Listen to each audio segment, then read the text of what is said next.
सुप्रिया सुळे ह्या मसाजोगच्या दौऱ्यावरती आहेत आणि मसाजोगला सुप्रिया सुळे येण्यापूर्वी मसाजोगमधले नागरिक एक बैठक घेत आहेत. खरं तर ही बैठक ज्यावेळी मसाजोगमध्ये झाली आहे त्यावेळी त्यात एक आंदोलनाची दिशा ठरली आहे, एक नियोजन ठरलं आहे. आता नेमकं ही बैठक कशासाठी आहे? खरं तर हे नागरिकांना आपण विचारणार आहोत, पण ज्यांच्यासोबत ही बैठक होणार आहे ते धनंजय देशमुख माझ्यासोबत आहेत. यापूर्वी मला वाटतं की ज्यावेळी बैठक झालेली आहे त्या बैठकीमध्ये निर्णय झाला आहे आणि तो केवळ निर्णय नाही झाला तर त्याची अंमलबजावणीसुद्धा आपल्याला पाहायला मिळाली. आता नागरिक एकत्रित काय येत आहेत? याच्यात प्रामुख्यानं मुद्दा हा आहे की सगळं तपास यंत्रणा कार्यरत आहे. आम्ही त्यांच्यावर विश्वास व्यक्त केलेला आहे. मुख्यमंत्री साहेबांना दिलेले शब्द आहेत त्याप्रमाणे ज्या समित्या स्थापन झालेल्या आहेत त्यांचं कामकाज चालू आहे. ते प्रामाणिकपणे काम करत आहेत. पण विषय येतो तो पहिल्या 4-5 दिवसाच्या तपासाचा. त्या पोलीस यंत्रणेनं ज्या काही चुका केल्यात त्याच्यामुळं हा निष्पक्षपातीपणे जरी सगळा तपास होत असेल पुढे, कारण का त्यांनी जे त्यांना मटेरियल दिलेलं आहे त्यावरच पुढचा तपास चालू आहे. मग त्या पोलीस यंत्रणेनं जे काही संशयास्पद सगळ्या गोष्टी आहेत यांनी प्रत्येक जागेवरचे CCTV फुटेज घेणं गरजेचं होतं. यांनी त्या दिवशीच्या घटनेपासून 2-3 दिवसात एवढं अलर्ट राहणं गरजेचं होतं. ते असताना त्यांनी जे आंदोलन आहे मसाजोगकरांनी ठेवलेलं न्यायाचं, जे चक्काजाम आंदोलन केलं होतं की बाबा आमच्या माणसाला न्याय द्या, अशा चुकीच्या पद्धतीनं ज्या माणसाला संपवलं आहे त्या सगळ्या आरोपींना पकडा. तर त्या दिवशीची सुद्धा घटना 10:30 वाजेपर्यंत त्या मोबाईल आरोपींचे चालू होते. आरोपी हे भर चौकातून, पाठीमागं पोलीस होते, पुढून पोलीस होते, तिथून ज्या मार्गानं पळून गेले. खोटं सांगण्यात आलं पोलिसांकडून की तिथं जंगल आहे. वाशीला कुठलं जंगल आहे? वाशीला ती वस्ती आहे. सरळ तिथं जाऊन जे तुमच्यासारखे पत्रकार बांधव आहेत त्यांनी तिथला सर्वे करून आलेत. बरं, तिथून जंगल जरी असतं तरी जंगलातून बाहेर यायला जो रस्ता आहे तिथं तेवढी पोलीस यंत्रणा नव्हती का एवढ्या गंभीर घटनेत की त्या माणसांना की तिथं त्या यंत्रणेला तिथं हे अडवू शकले असते? त्याच्यामुळं तुम्हाला काय संशय आहे त्याच्यामध्ये? काही संशय नाही. संशय एकदम क्लिअर आहे ना. म्हणजे ज्या पक्षाच्या कार्यालयामध्ये पोलीस यंत्रणा आणि हा कृष्ण आंधळे हे सगळे मुख्य आरोपी जर चहा पाणी नाश्ता सत्कार समारंभ जर करत असले तर यांच्यावर तुम्ही गुन्हेगार म्हणायचं ते परमिशन द्यायचं एक तिथं ते ऑफिस केलं होतं ना. त्याच्यामुळं ह्या सगळ्या गोष्टीवर गांभीर्यानं जे मसाजोगकर आहेत, मी तर त्यांच्या ऐकून घेण्याच्या भूमिकेत आहे. कारण ते माझे मायबाप आहेत. त्यांनी आम्हाला एवढे दिवस इथं आसरा देऊन सांभाळलेला आहे. त्यांची जी भूमिका आहे ती फक्त मी ऐकण्याचं काम करत होतो. ती व्यथा समोर प्रशासनाला मांडणार आहेत. या संदर्भात ही मीटिंग प्रामुख्यानं असेल किंवा काही मुद्दे असे आहेत की यावर मी आधी कधी बोललो नाही, बोलणार पण नाही. माझी भूमिका ही न्यायाची आहे. मला न्याय पाहिजे, गावाला न्याय पाहिजे.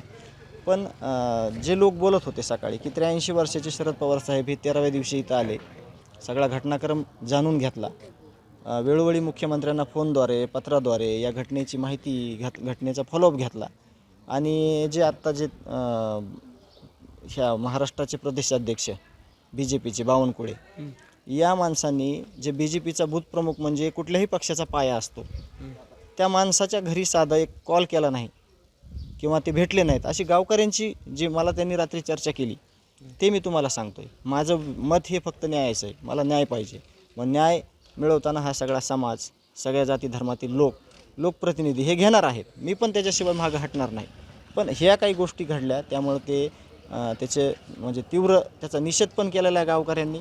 आणि आता आजची जी मीटिंग आहे त्या मीटिंगात असेच काही प्रश्न असतील ते आता संध्याकाळीच ज्यावेळेस मीटिंग चालू होईल, ज्यावेळेस सगळे व्यक्त होतील त्याच वेळेस आपल्याला ते कळणार आहे.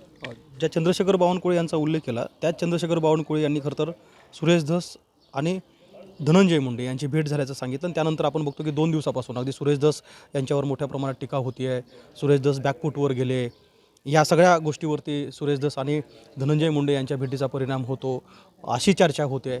तुम्हाला कसं वाटतं की बावनकुळे यांचं विधान येणं, त्यानंतर मनोज जरांगे पाटील यांनी भूमिका व्यक्त करणं आणि या एकूण चर्चेवरती संशयाचं धुकं निर्माण होणं? आमची जी भावना आहे, आमचा जो विचार आहे तो असा आहे की ही भेट जी काय प्रकरणात काय होईल का ह्याच्यापेक्षा जे कुटुंब पीडित आहे, जे गाव सगळं दुःखात आहे 70 दिवसापासून, या भेटीला त्यांनी जास्त महत्त्व द्यायला पाहिजे होतं बावनकुळे साहेबांनी.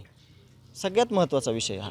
म्हणून गावकऱ्यांच्या भावना ह्या इतक्या दुखावल्या गेलेल्या आहेत की जो माणूस BJPचं प्रामुख्यानं काम करतो, जो बूथप्रमुख आहे, त्या बूथप्रमुखाच्या भेटीपेक्षा ह्यांना सेटलमेंटची किंवा काय त्यांच्या डोक्यात आहे ते आपल्याला त्याच्याबद्दल बोलायचं नाही.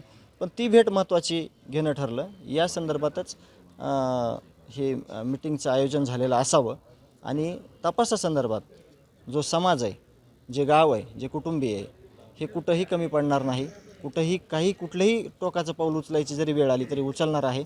आणि तुम्ही वेळोवेळी बघितलेलं आहे आणि मी देखील काल बोललो आहे. ह्याच्यातून जर कोणी सुटण्याचा प्रयत्न केला, सोडण्याचा प्रयत्न केला, तर देशमुख कुटुंबीय हे टोकाचं पाऊल उचलेल आणि याला सर्वस्वी जबाबदार ही सगळी यंत्रणा असेल, हे सगळं प्रशासन असेल. सुप्रिया सुळे येत आहेत मसाजोगच्या दौऱ्यावरती, तर केवळ त्यांचं यानं नुसतं भेट देण्यापुरतं मर्यादित नाही, तर त्यांनी सांगितलं की वेळोवेळी त्या देशमुख कुटुंबियाच्या संपर्कात आहेत. त्यांचं किती बोलणं होतं आपल्याशी, काय चर्चा होते आणि काय अपेक्षित आहे उद्या सुप्रिया सुळेच्या या दौऱ्यातून? आता ज्या काय भूमिका आहेत सगळ्यांच्या, लोकप्रतिनिधीच्या, सामाजिक संघटनेच्या, जसं की दमानियाताई आहेत, त्याच्यानंतर लोकप्रतिनिधी आहेत. आता खूप आहेत म्हणून नावं घेणं म्हणजे शक्य नाही, सगळ्यांची खूप आहेत जास्त प्रमाणात. त्याचप्रमाणे आत्ता तुम्ही जे सुप्रियाताईंचं नाव घेतलं, त्यांच्या संसदेतलं जी मांडणी केली की एका सरपंचाची हत्या केली, खंडणीतून ती हत्या झाली, यावर त्यांनी तिथं आवाज उठवलेला आहे.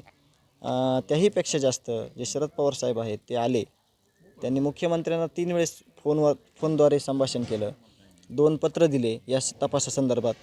तर त्या या प्रक्रियेमध्ये आहेत आणि त्याच संदर्भात गावकरी हे त्यांच्याशी चर्चा करतील, ज्या काही उणिवा आहेत. किती वाजता भेट होईल? उद्या 9 वाजताचा आम्हाला त्यांनी वेळ दिलेला आहे.